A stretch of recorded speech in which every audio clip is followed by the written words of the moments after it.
There's the nationalism that is linked to your identity, to immutable factors emerging from your birth, to convey a certain view of India, of Indian nationalism and of their politics to the electorate, to the Indian public. What your religion is, your color of your skin is, your race is, your creed is, as long as you wish to subscribe. It is assaulting that in the name of creating a Hindu Rashtra anchored in the well-known slogan, Hindi, Hindustan. So my argument is that the ethno-religious nationalism that Hindutva is promoting would end up denying India to many Indians. Welcome back to another specially curated session of the New Indian Express's Odisha Literary Festival 2020. Today's speaker is one of India's most flamboyant speakers and writers. Perhaps one of his last books describes him best. Have you heard of the Tharoorasaurus? That's right. MP, former diplomat, prolific writer, Twitter celeb, and author of books such as Why I Am a Hindu, Pax Indica, and most recently, The Battle of Belonging. Please welcome Shashi Tharoor in conversation with author and journalist Kaveri Bamzai and TNI's editorial director and veteran journalist Prabhu Chawla. Hello and welcome to another edition of the Odisha Lit Fest. We have with us Shashi Tharoor, who's remarkably prolific. I don't know how he gets to write so many books. The new one is called The Battle of Belonging on nationalism, patriotism, and what it means to be Indian. Here it is, rather handsome looking book. And Thank you. I've also got it. Yeah. And I'm glad to say, in keeping with, of course, his ability to educate us with everything that he writes, I've learned a new word called kakistocracy, right? That's right. Which is governments by the least qualified, the most unprincipled. which really to me is the sum of this book, that we are currently perhaps being led by a kakistocracy. No, but abuse is not the purpose of the book. I really want to make a very serious argument Exactly. about what is happening to the whole idea of nationalism in our country. Yeah, of course. But before we do that, Shashi, may I just talk a little about the language, how language can change us as well as delude us. And we've seen that, with the use, for instance, of pseudo-secularism. When L.K. Advani first used it, it became so much part of our culture and part of the way we spoke. And you have the same kind of thing now happening with Hindutva, soft Hindutva, love jihad, tukre tukre gang. All these words have sort of become part and parcel of our culture, of our society. So how important is it how we choose the words we use? Sorry. No, I mean, I agree with you entirely. Language is extremely important because it helps frame an idea and then communicate it or convey it effectively. I think some of the terms you use actually are turning out to be own goals for those who coined them. Because I think, for example, love jihad, I mean, people are actually by and large in favor of love. It's hatred you want to be opposing, not love. And I think that particular term, to my mind, is not going to do them many favors. In fact, most people react with revulsion to the application by the ruling party of that term. Similarly, this business of tukde tukde gang, who is dividing this nation into tukdes? It is unfortunately those in power today, those who are trying to show that we are Hindus versus non-Hindus, North versus South, Hindi speakers versus non-Hindi speakers. This kind of tukde breaking up of the country is, to my mind, something that's going to come back and bite them in the ankle. But having said that, I agree with you that the terms of art that they use are intended very much to be a shorthand, to convey a certain view of India, of Indian nationalism and of their politics to the electorate, to the Indian public. And that so far anyway, they're doing well with it, even though I do believe there are flaws in their approach. You talk about nationalism as it ought to be, and you in fact have your own view of what nationalism should be, which you call civic nationalism. It's not my own view, Kaveri. It is the view enshrined in the Constitution of India. Indeed. So may I ask you to define that as opposed to the nationalism that we have seen being defined and redefined by this establishment? Right. So, in the book, I start off the first 100 pages describing the theory and concept and evolution of nationalism, its practice around the world. So it's a global idea. What does nationalism mean? What does it come to mean? I go into 9 different types of nationalism, but I say that at the bottom, it really boils down to 2 kinds. There's the nationalism that is linked to your identity, to immutable factors emerging from your birth, such as your race, your language, the color of your skin, your religion even. These are things that you inherit, and a nationalism anchored in any of those or a combination of those is the ethno-religious or linguistic nationalism as one type of nationalism. And the other type of nationalism is civic nationalism, which is a nationalism of institutions and constitutions. It's a nationalism that derives from the consent of the citizens to participate in a free and democratic society. It's based around core tenets of representative democracy, freedom of expression, constitutionalism, liberal democratic institutions. And it requires voluntary participation in civic society. Whereas the other kind of nationalism you're born into, civic nationalism, you choose to participate in, you choose to be a member of. And it doesn't matter in theory what your religion is, your color of your skin is, your race is, your creed is, as long as you wish to subscribe to the values and principles and institutions of that kind of civic nationalism. Which is why in America, you can migrate to America tomorrow without being white, without being Christian, without having been educated there, without having been born there, and you can become a citizen and participate in their civic nationalism. That's the idea.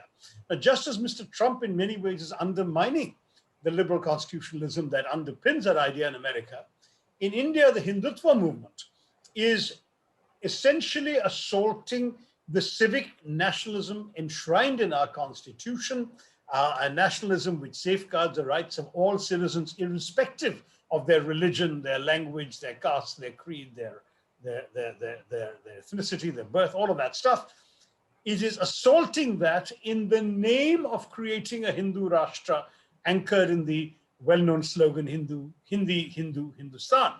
And this approach challenges the inclusive, all-encompassing ideology of Dr. Ambedkar, Mahatma Gandhi, Nehru, all the founders and framers of our constitution, and instead excludes people based on some of the immutable aspects of their identity. When you have the CAA coming in and saying anyone can qualify for citizenship unless they're Muslim, then immediately you are introducing a religious test into India's civic nationalism, which thereby is no longer a civic nationalism. So my argument is that the ethno-religious nationalism that Hindutva is promoting would end up denying India to many Indians.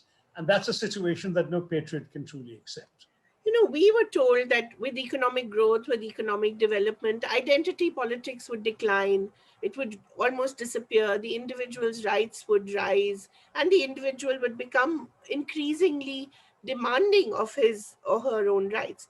Why is that not happening? And not just in India, all over the world. Well, it's a very interesting. Choosing to identify with their caste, their community, with increasingly smaller groups. It's a very interesting question. I think one can certainly blame it partially on populist demagoguery, but obviously the demagogues are able to appeal to people because people are convinced by them. So the question is why?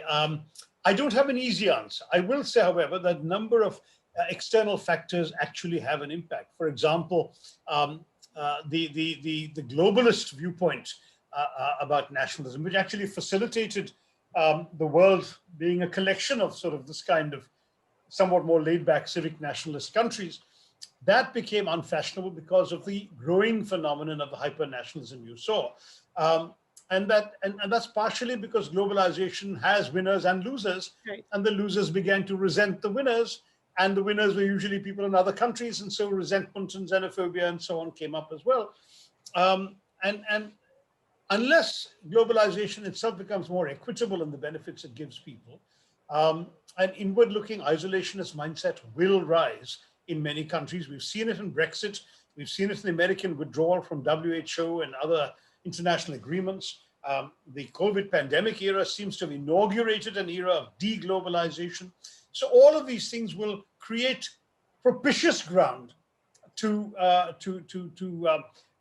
encourage the success of the populists, the demagogues, the isolationists, the nativists, and so on. And they in turn want to assert their national sovereignty in the name of the flag, in the name of the nation. And in the process, they essentially undermine the values and principles that I believe our nationalism was created to fight for. I would like to have an interesting question, because I read sure. a couple of pages, about 100 pages I've read, and the previous 100 pages, which you're talking more about nationalism, various kinds of international thing. And then you say in the book also that people might think that my Western ideas being imposed on Indian context. This is what you have said somewhere. What the Hindutva forces, what you call them the Hindutva forces, because Hindutva has been coined by a person who was supposed to be liberal. So one can be okay. Hindutva is also a product of a biased mind, because they know nothing like Hindutva. There is Hinduism, there is no Hindutva. According to the Hindutvavadi, we call themselves Hindutva. The question I'm asking you, because you in your last battle of belonging, first is, what is the battle in your mind? Belonging to what? Belonging to, because you have somehow drawn a difference between nationalist and patriot. Yes. I'm a nationalist. Does it mean I'm not a patriot? It's a very interesting question. The truth is that patriotism is merely love for your country, Prabhu. It's like your love for your mother. You love your country because it is yours. Definition. That's no, that is a widely accepted for definition. Me, nationalism means love for my mother. Let me come to that. So patriotism is about love for your country because it is yours. In other words, because you belong to it and it belongs to you. So your country is yours. It doesn't mean you think it's perfect. It doesn't mean that you want to use this country to beat any other country on the head.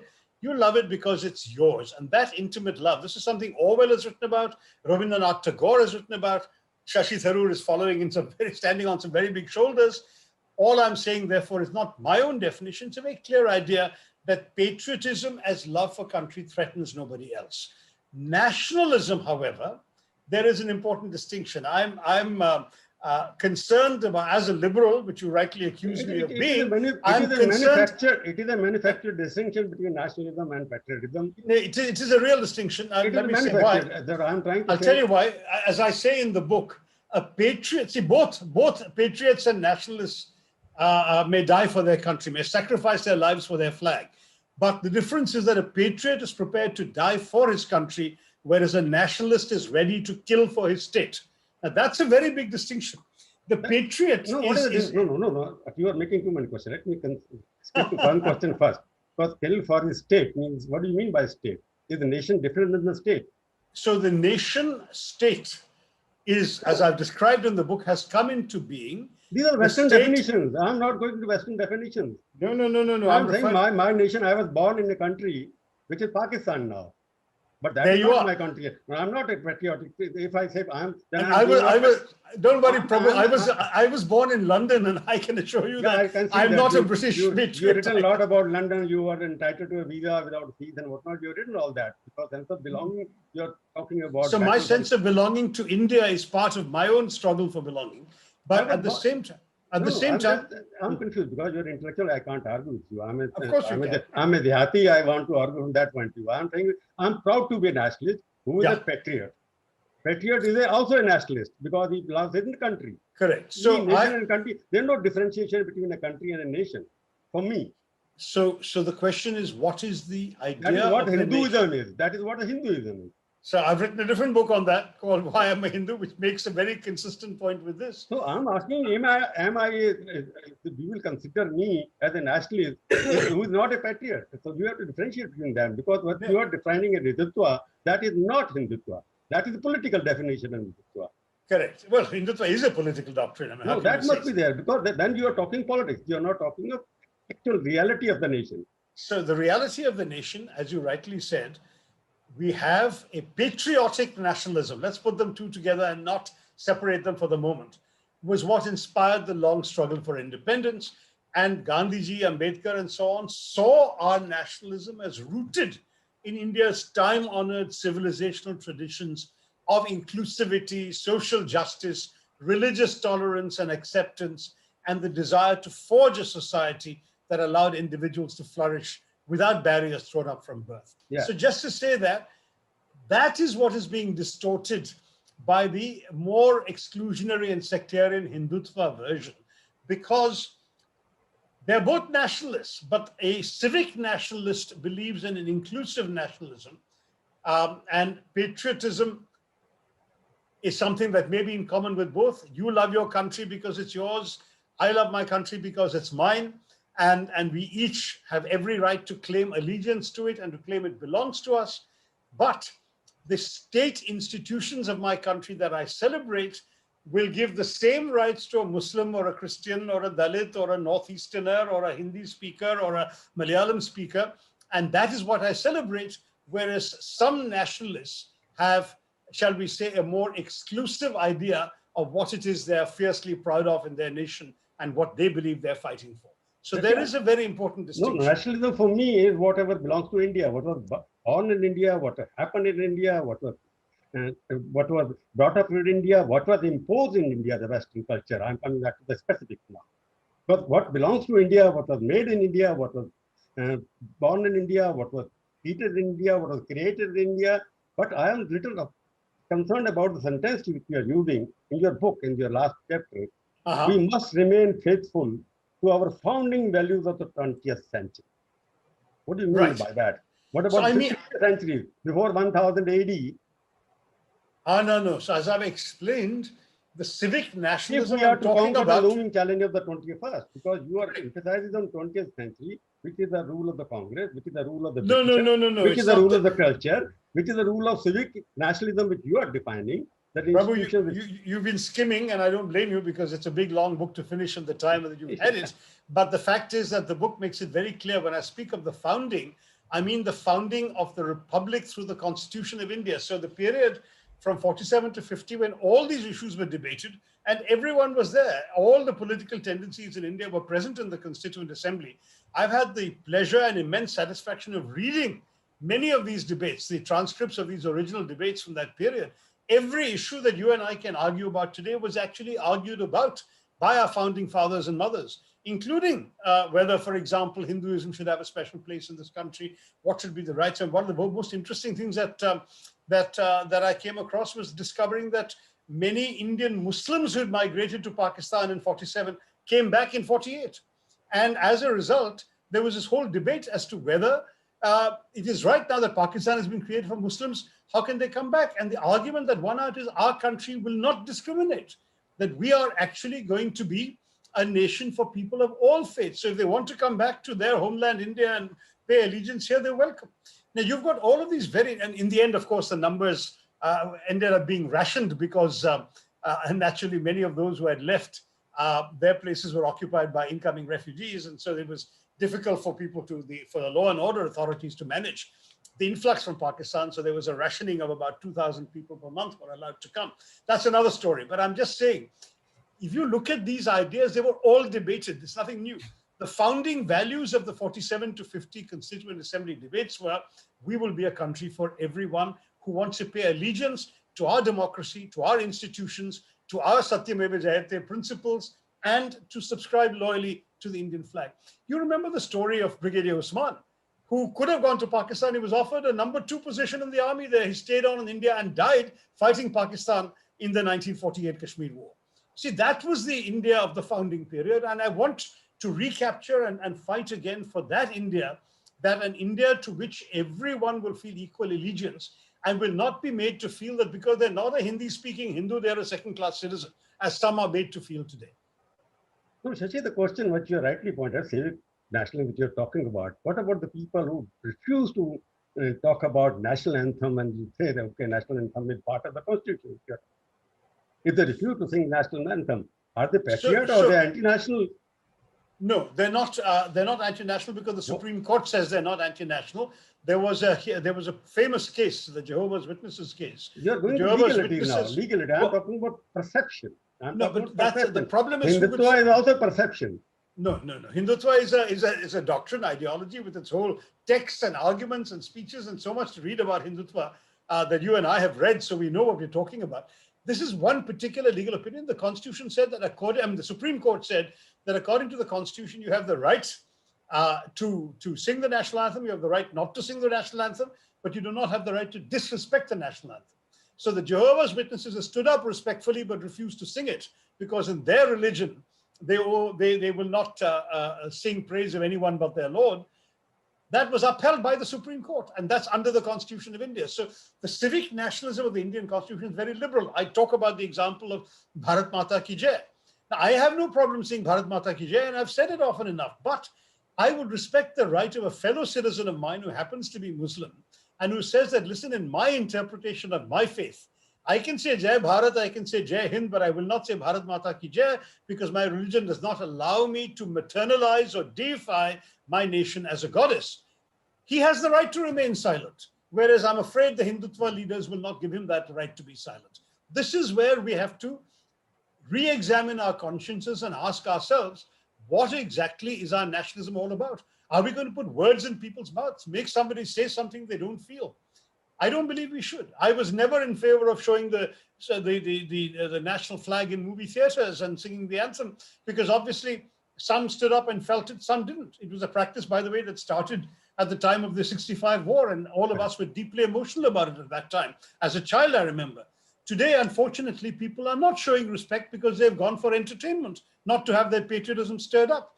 And again, wisely, the Supreme Court withdrew that particular requirement after a while and made it optional, and most cinema theaters dropped it. So my point is this: in nationalism, you are a nationalist in one way, which is by paying loyalty and adherence to the institutions of the Constitution of India, the entire democracy that we have been given, granting others the right to disagree with you, accepting that other people will worship differently from you or not worship at all if they don't want to.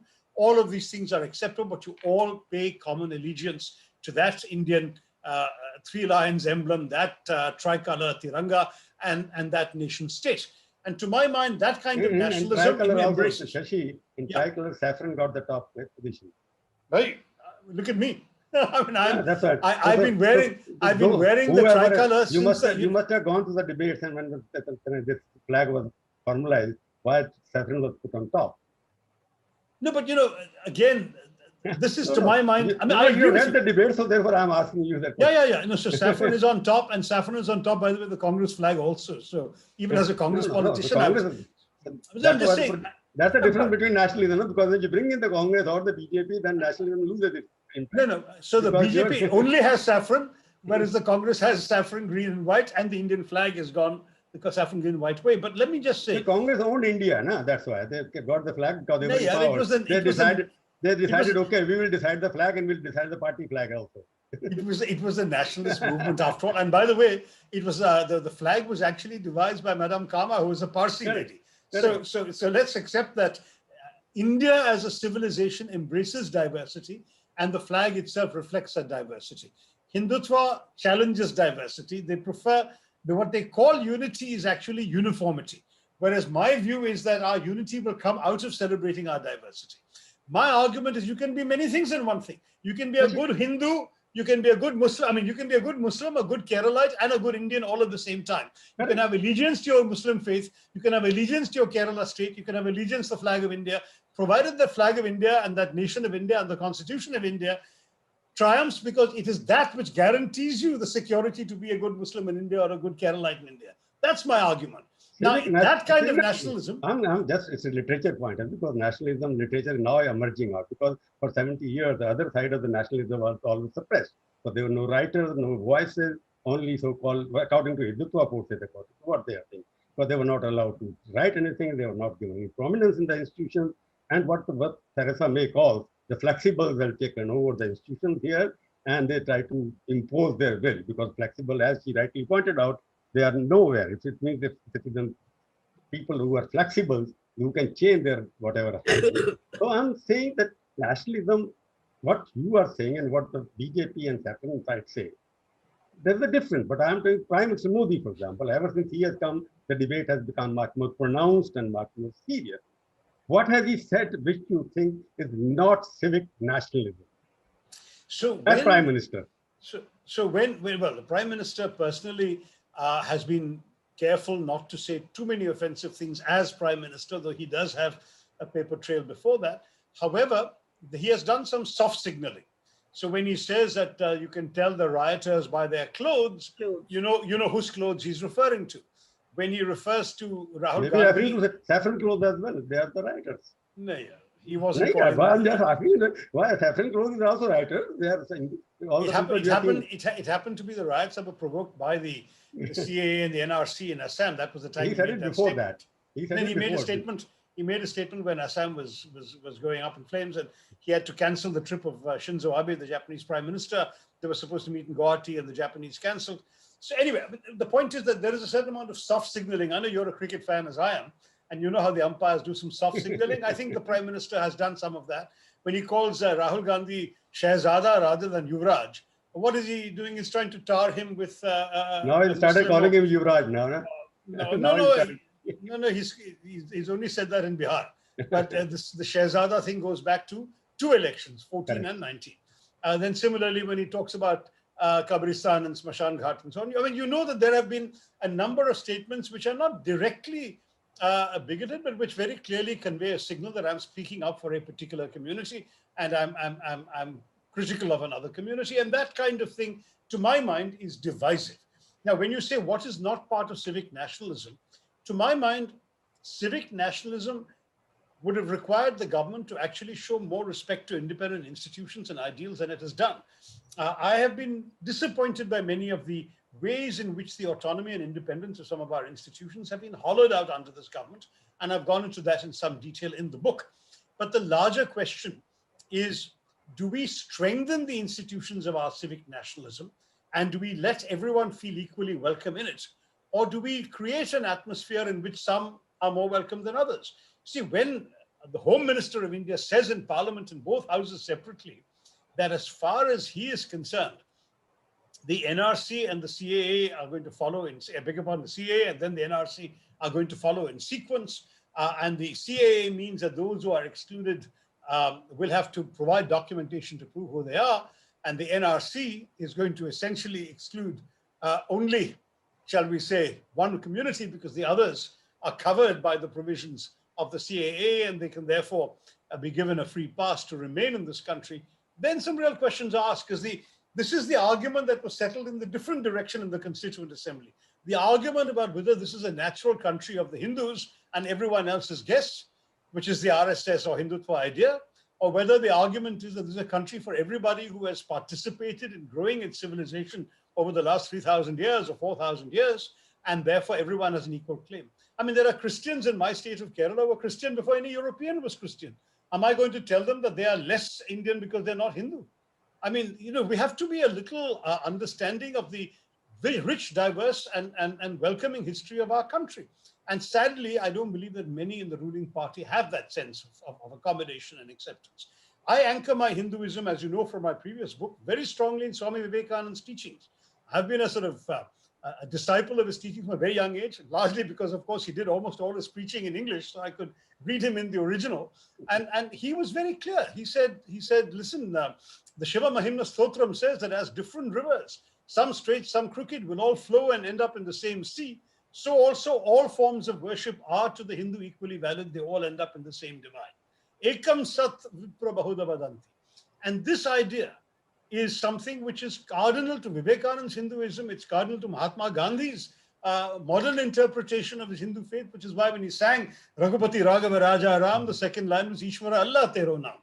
That idea is a very Hindu idea. It's not a Muslim idea or a Christian idea. It's a Hindu idea, but it's a Hindu idea that embraces in a spirit of acceptance, and that got infused into the drafting of a constitution that equally accepts everybody of every faith. Sadly, we now have a political party that is trying to rewrite the result of a debate that was already settled in the Constituent Assembly 72 years ago. A quick question, Shashi. Do you think that Hindutva has permanently replaced the idea of Hinduism as a civilization, as a way of life? That's why the title of the book is The Battle of Belonging. The Yeah. battle is ongoing right now. I believe that there is a battle on the part of the ruling establishment in our country today to move India from the civic nationalism enshrined in the constitution to a Hindu Rashtra kind of nationalism of Hindutva. And I think that this has to be fought. So my book is an intellectual contribution to fighting this. Even it was very interesting. Just a couple of days ago, a BJP member of the Rajya Sabha wrote an op-ed in Prabhu's old paper, The Express, the North Indian version, saying that nationalism is something which their party and their view of thinking is deeply anchored in. And on the same page, at the bottom left of the same page, was an article by an intellectual who is not affiliated to any party, saying the problem with the Congress party and the liberals in this country is they abandon nationalism to the bad guys, to the BJP. That was both on the same page. I think it was on Tuesday's Indian Express. Yes. Now, what strikes me is that if you look objectively at this, it is a valid criticism that the other op-ed writer, Mr. Agarwal, I think his name was made, because we are the original party of nationalism. The Congress party was a nationalist movement. The freedom struggle was waged under the Congress banner. How did we manage to be supplanted by people with a totally different set of with a totally different history to begin with, and a totally different set of ideas, claiming to be authentic nationalists? So my book says we have to recapture the original nationalism of the freedom struggle, which was a civic nationalism, which was inclusive and all-embracing, and we must fight for it courageously. But That's my don't message. you think creation of just right? Saying that original idea of nationalism to the Congress party. Yeah. But with the creation of Pakistan on the basis of religion, don't you think that has an impact on Indian nationalism, which is currently being propagated? This is precisely what was debated at the time, Prabhu. No, the argument was, if Pakistan is created as a state for Muslims, should we not de facto be a state for Hindus? And the founding fathers unanimously said, no, our national struggle was waged for everybody. The entire logic of the freedom movement was against Jinnah's. You didn't get my question. I'm talking about post-independence. The question was, the Congress party lost that uniqueness it had as a party of nationalists, because you started moving towards what they called a policy of appeasement. You created institutions, you created benefits for a certain section of the society, which BJP or RSS side took advantage of. So you lost that, and in the political advantage, they went on putting you on the defensive. So you lost that advantage. Is it not correct? So Prabhu, from Shah Banu case to whatever you talk about, you gave them. Well, I think I was writing for you in those days. So, I was very critical of the Shah Banu case. My view is simply this, that there is a distinction between the fundamental institutions and principles of nationalism on the one hand, and policy issues on which there are legitimate grounds for disagreement. If BJP can win elections on things like the Shah Banu case, the Ram Janmabhoomi Temple, and so on, their political victory can give them the specific political results they want. But I don't believe it entitles them to challenge the underpinnings of the state. You can certainly challenge specific policies. And I have myself said that every policy in our country that has been imposed by any government should be up for discussion. For example, when I was minister in the MEA for just 1 year, I had challenged the logic of the HUD subsidy, saying that this seems to me to be unnecessarily discriminatory. I'm not sure we're doing any favors to anybody by doing this. It essentially is a subsidy for Air India, but we are giving ourselves and our government this appeasement name. Let's take it off. Unfortunately, I didn't last long enough in the ministry at that time to pursue this line. Today's government has taken that decision, and I actually, you may have noticed, have never objected to it.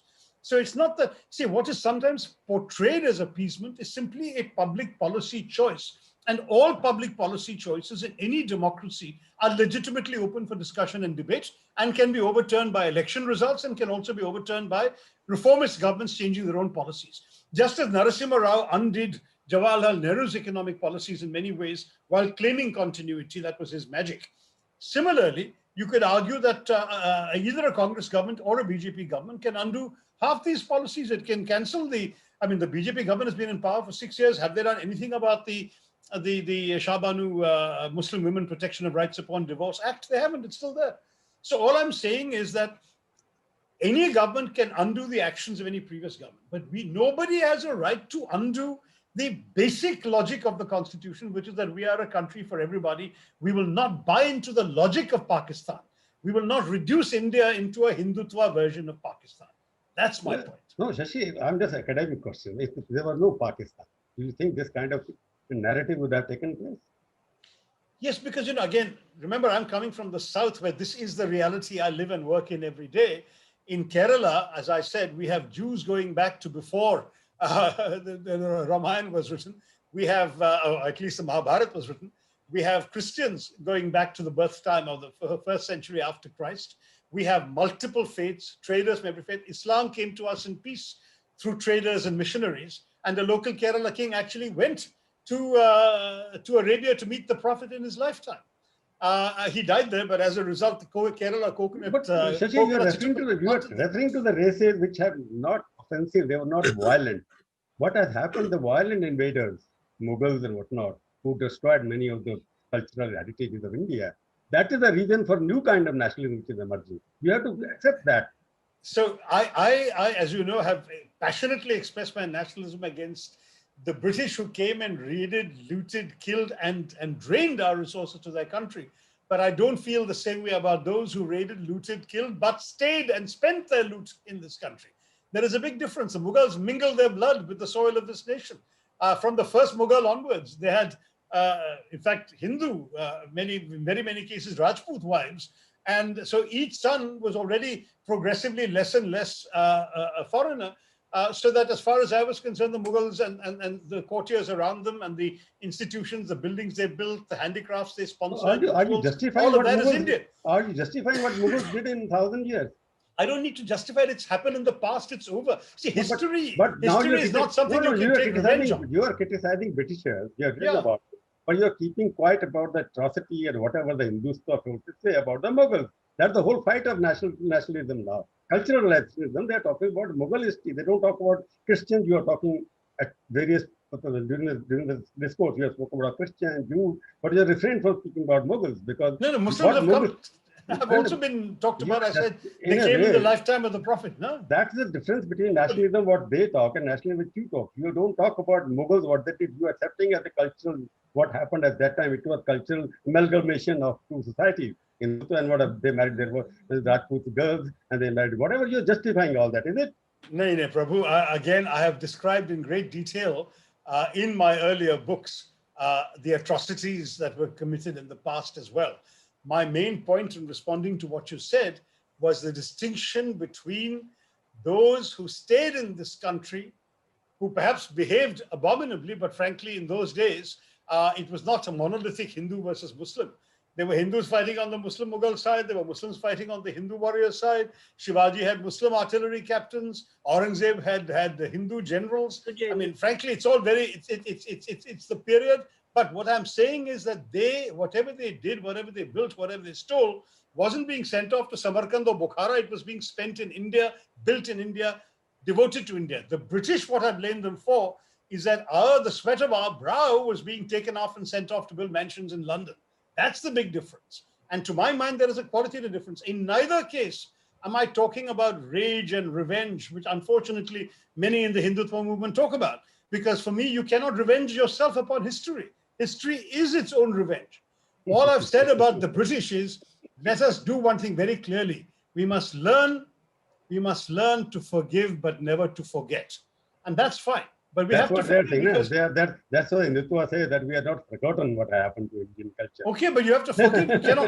You cannot keep on blaming Muslims of today for what some Muslim who may not be even connected to them by blood may have done somewhere. How does a Kerala Muslim whose ancestors may have been converted peacefully by traders and missionaries without a single sword? I also know, like some elements in the Saffron Parivar, Hindu Parivar do something which is not acceptable to any Indian, even the liberal or whatever. Similarly, there are many more in the other world, the Muslim world, what they do to Indian society. This is not acceptable as well. But since the time is very little, because your literature, when I'm going back to your teacher, David Baker, where you have written about him, that I stayed here, he says, I love it. It's where I am comfortable. I wouldn't dream of living anywhere else. So I felt I should confirm that this is where I belong by taking on that passport as well. Why don't you go in and ask him, have things changed today? No, and find the answer for it.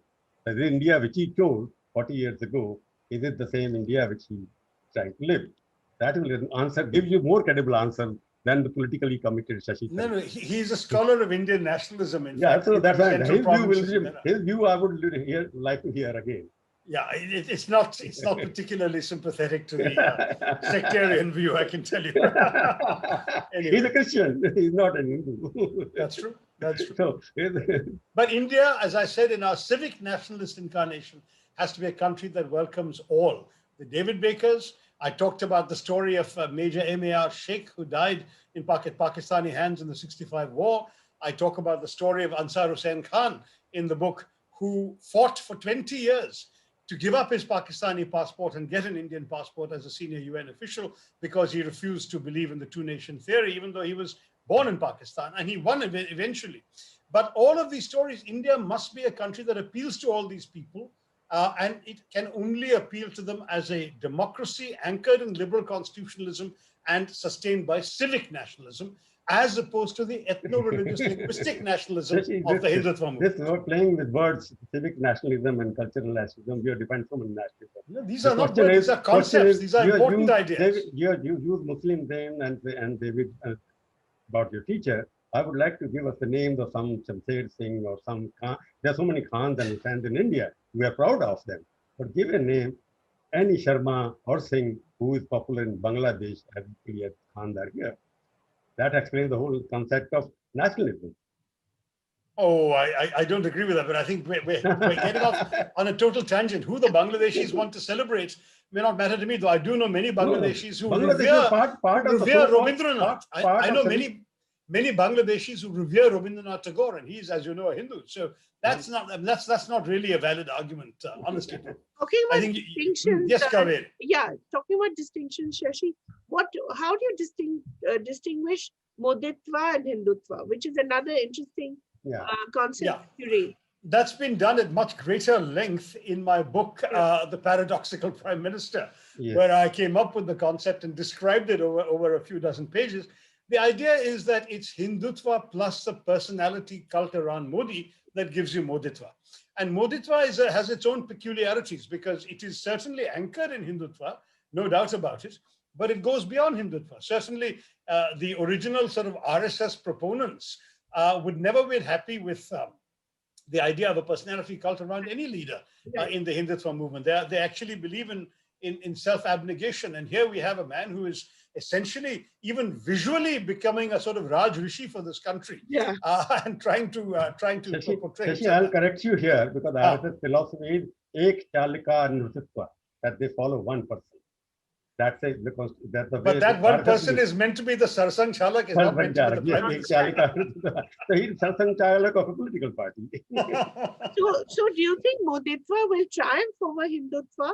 Will that survive even if Hindutva doesn't? Well, it already is dominant in the era of Mr. Modi, but none of us is immortal. And when the time comes, it will eventually go. The question is whether Moditva will then be supplanted by a return to liberal constitutionalism and civic nationalism, as some of us are fighting for, or whether it'll only give way to a revised form of Hindutva. You see, this is a debate that is still going on, and I don't believe it's only an intellectual debate. It actually tangibly affects the lives of many individuals in our country of all faiths. And I think this is why when you listen to a Kanhaiya Kumar, you listen to Tejasvi Yadav, you realize that nationalism has many manifestations, that to be a Hindu does not necessarily make you an acolyte of Hindutva, Prabhu. And this is why I think we also have to appreciate that what I'm talking about is not just playing with words. These are ideas. The ideas embrace concepts undoubtedly, but they also embrace tangible lived realities for large numbers of our people. And we've seen it on the streets when people were fighting against CAA and NRA. There you are. It's not, or students in JNU. Shashi, and thank you very much.